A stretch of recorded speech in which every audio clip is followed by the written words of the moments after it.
Singing by Balram Yadav. DJ Ranjan Vispi. DJ Ranjan Vispi.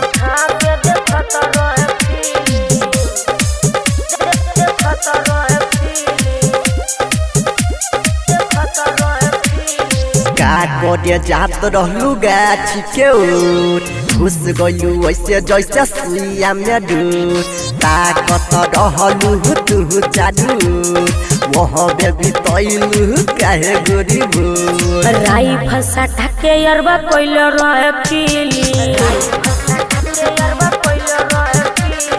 लहंगा उठा के देखत रहे पीली काकोड़े जात रहलू गाछी के ओर घुस गलू ऐसे जैसे सुइया में डूर ताकत रहलू तू जादू वहाँ बेबी तैलू काहे गोरी भूर राइफल सटा के अरबा कोइल रहे पीली लहंगा उठा के देखत रहे पीली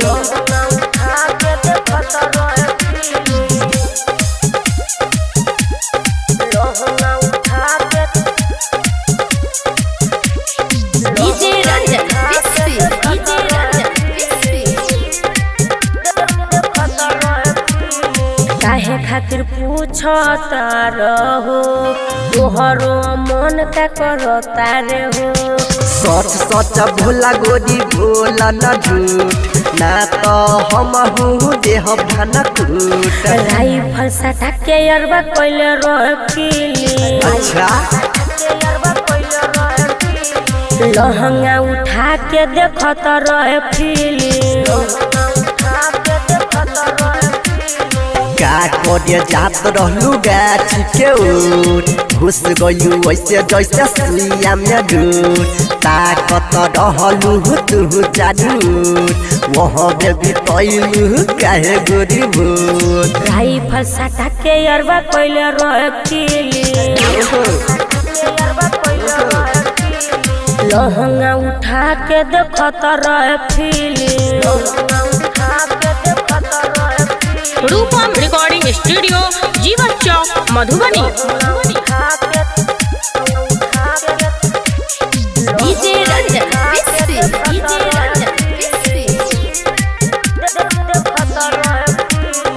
हो तू न रहे दोसर कोनो काम बात बुझल कर हो बोल राम थोड़ा बिना गोरी हो रहे ना होश हमारो तया बता रहे बड़ा जोश राइफल सटा के अरबा कोइल रहे पीली